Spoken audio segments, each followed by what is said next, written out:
We are going to talk about how one evaluates investments, how one decides between one investment opportunity versus the other. Whether it's a business decision for investment or a personal one, the same logic applies as we work with the same variables. Hi, I'm Vandana and welcome to my channel. In order to proceed with this video, I need to discuss two important concepts, one of compounding and the other of discounting. Always remember that a dollar today is worth more than a dollar tomorrow. In other words, money available today is worth more than the same amount in the future due to its potential earning capacity. For example, if you tell me that I can give you $100 today, or after 10 days, I would obviously prefer to get 100 today because I can do whatever with it.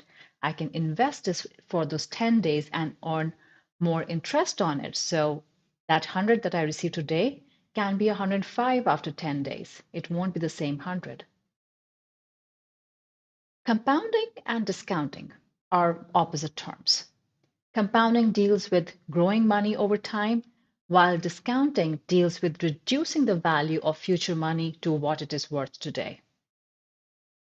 If I say that you give me a dollar today, and I will double it up every day for the next 30 days. Let's see what happens. What do you think what happens when I get $1 and double it every day till 30th day? On the 30th day, the value is going to be around $536 million. What is that? This is the power of compounding that I'm talking about. Why this is happening? Because when compounding occurs, there is interest on interest. That is the meaning of compounding. It is not just the principal amount that I'm working with, that was $1. The interest that I'm earning every day, that is being added up. There is interest being earned on the interest. So this is what happened. On day one, I got $1. Day two, I double it up to $2 and I reinvest that two. I just don't reinvest one, I'm reinvesting the interest also earned. That makes it 4 on day third, 8 on day fourth, and so on. And by the time it's day 30th, I make $536 million on that $1 investment that I did it on day one. Now, since we are talking about compounding, let's talk about two more important terms, APR versus APY. These are the terms we come across commonly when we are working in our daily lives. Now, what are these? APR is annual percentage rate. It implies the cost of funds. When we are going for a borrowing, whether it's a loan or a credit card, then the interest rate is actually quoted in terms of APR. APR is not only just interest rate, it also includes any fees that the lending company wants to charge. So it includes the interest rate and the fees. While APY is called the annual percentage yield. This relates to investments. So this is the earning on the funds, the return on investments or any savings. The APR involves no compounding, while annual percentage yields includes compounding. It is also called effective annual rate. Let's take some examples and try to understand what I'm talking about. Suppose there's a term deposit, which you can opt for. The first option is it is offering 8% per annum interest on a 5-year deposit. There's another term deposit offered by another investment company, which is offering 9% per annum effective rate on a 5-year deposit. Obviously, 9% sounds more. That is something more appealing. I would rather invest in that option too. But let's see what happens with that 8% interest rate option 1 investment. I invest $100. The first year, the 100 becomes 108 because I get 8% per annum on that. In the second year, the 108 from the first year gets invested, and I earn 8% on that to get $116.64. Again, in third year, Whatever I get in the second year is invested, and I earn 8% on that. So if you notice here, the interest is not being pulled out, but I'm earning interest on interest. Let's move on to fourth and fifth year. Fourth year, the same thing happens. The third year output becomes the fourth year input, which earns an 8% interest.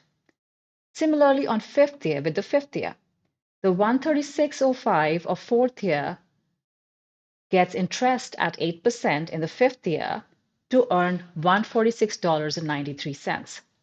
So if you notice, my earning is total 146.93. With $100 invested, I received 146.93 at the end of 5 years. What is my gain? My gain is $46.93. What does that imply to my overall return? My overall return over 5-year period is 46.93%. And if I want to see how much was the yearly return, I simply divide it by 5. My yearly return, effective return, was 9.4%. So, do we understand the difference between the two? The difference is option 1 says interest on the 5-year deposit, while option 2 says effective rate. So this is what I was talking about. The APY, or the effective annual rate, is the one that is being talked about in the second option. So it is up to us how we properly understand various options that are presented to us by different investment companies. Let's look at another example. We have 1-year investment earning interest semi-annually at 8% per annum versus I have a 1-year investment earning an APY of 8.16% per annum. This is the same thing. I'll come back to compounding. One is interest and the other is effective annual interest. How these two are equal? Both are 1-year investments, but the interest is paid semi-annually. So if that $100 investment made at the beginning of the year, at the end of 6 months, I will get 4% on that investment.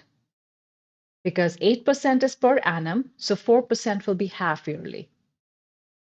Then the 104 that is received, not received exactly, but that is made at the end of 6 months, that gets reinvested at 4% for the remaining 6 months. And at the end of 12th month, I will get $4.16. Total return, $8.16, implying an 8.1.6% interest. So in order to calculate the effective annual rate when the compounding is occurring either semi-annually or it is occurring quarterly, then I can simply use this formula, which is 1 plus R. R is the rate of interest, which is 8% in this case. N is the number of period, which is 2 in this case, because a year has 2 semi-annuals, 2 half years. So in this case, N is 2 to the power of N. N again is 2 minus 1. So R is the interest rate, N is the number of compounding periods. So mathematically, we work with few set variables when we are evaluating investment options. The first is the present value or the investment amount, which is the initial amount you want to invest. The interest rate, the rate at which we are investing, basically what is the return on the investment. The time of the investment or the number of periods. So if it is a 5-year investment time period, then the number of periods is 5 if the interest is received per annum. If the interest is received semi-annually, then this number of periods will not be 5, it'll become 10 because there are 10 half years in a 5-year investment period. If the interest rate was received quarterly, in that case, it will be times 4, so 20 quarters in a 5-year period, 5-year timeline. What are the installments? When I say installments, it's about making investments in a staggered way across number of years. I'm not putting entire amount today, but I'm staggering my investment. And the future value, basically the entire amount that I get after the investment time period is over. So let's take some example here. And I would say that we will try to work with more examples because I would want you to understand the logic of it so that you can make informed investment choices. Now, what example we can work with?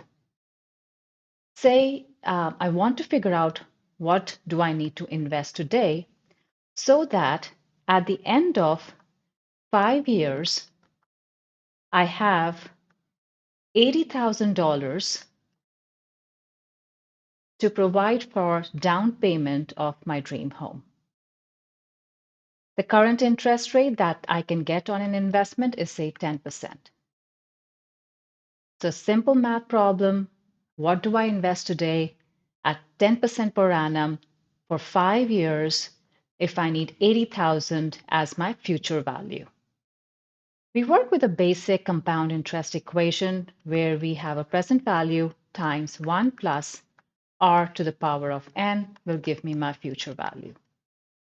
If my compounding period was semi-annually, then this will become times 2 and r will be divided by 2. This we discussed in the example earlier. But in this case, we won't have 2 here. We know it is yearly. So we do not know what my present value is. Basically, what amount do I need to invest? I know the rate of interest is 10%. The time period is 5 years, and the future value that I need is $80,000. If I solve for this equation, the present value or the amount that I need to invest today comes to approximately $50,000. So approximately it's 49,000 something. So for around $50,000 I need to invest today in order to get 80,000 at the end of 5 years by choosing the investment option that offers 10% per annum. This is how we figure out how much do I need to save? What is the functioning of the financial markets when it comes to investments? Let's move to another example. Suppose again, I have the requirement of $80,000 at the end of 5 years. Periods is 5 years. Interest rate is again 10%. But I cannot give 50,000 right now. I do not have that much of savings. What I'm asking is maybe I can save some amount every year, stagger my savings, stagger my investments across 5-year time period so that I'm able to get 80,000 at the end of 5th year. So year 1, year 2, year 3, year 4, year 5. So beginning of year 1, I spend some amount. Beginning of year 2, I spend another amount. So this gets invested for whole 5 years. This gets invested for 4 years. This gets invested for 3 years. This for 2 years. And this for 1 year. So end of 5th year, I need $80,000. So how do I solve this? Now this becomes a little complex. So we can use calculator. There are financial calculators. There are Excel formulas that can be used. And the best way or more easier way is to use online calculators. There are many financial calculators available online that help you to solve these problems. So you simply go on to the website that provides for that, enter the present value, enter the future value, enter interest rate, enter the time period, and it gives you what is missing. I used an Excel and used some formulas on Microsoft Excel to figure out how to do it. And it solves for it and gives us the installment of dollar approximately 12,000 per annum. This is the amount of investment that I would need to make every year at the beginning of every year in order to get 80,000 at the end of 5th year at 10% per annum. So again, We have options that can help us figure out what we need to do in order to make investment decisions. It's just about asking the right questions, understanding the logic and how it works.